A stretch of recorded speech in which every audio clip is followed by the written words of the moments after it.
I'm John. I've been at OPM for 14 years and I cover the animation desk, so anything that moves comes to me.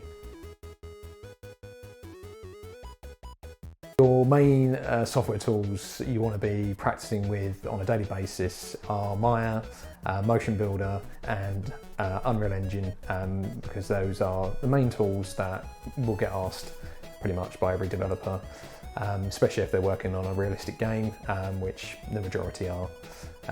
You could be using Blender or Max, but not really many developers are using those.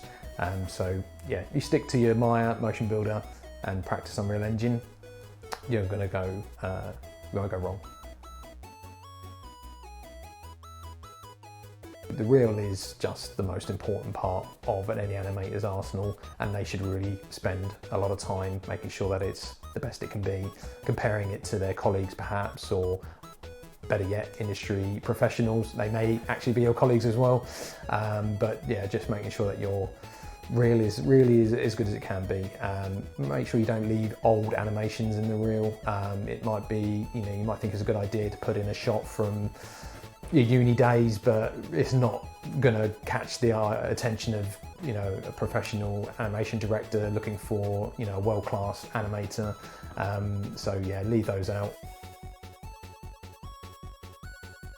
You want to always start with your most recent kind of animations, your best work basically. You've got to think that the person watching it needs to be kind of grabbed straight away. So within the first few seconds you need to have your best animations on display. That could be personal or professional, preferably both if you have it, and normally human motion. If you've got any kind of motion capture examples, that's always great as well. Not just keyframe, although that is obviously a great skill to be displaying. And if you can take the shots from within the software or engine, is way better than doing it cut straight from gameplay footage, so that it's clearer, easier to see that's what's your work.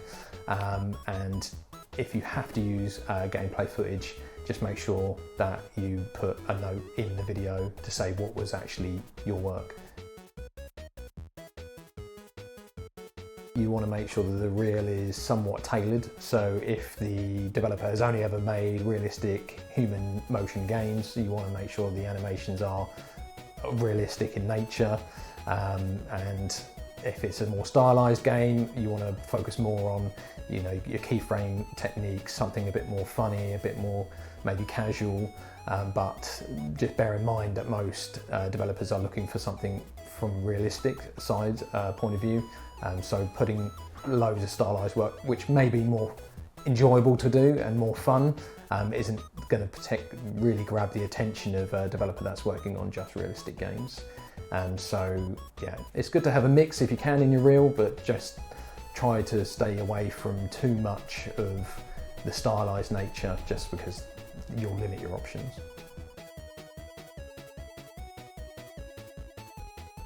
Just make sure that you're obviously prepared for any interview, as you should really for any discipline, and make sure you're researching the studio you're applying to. Tailor that demo reel where you can to make sure that it's most appropriate for the type of animations they make in their games.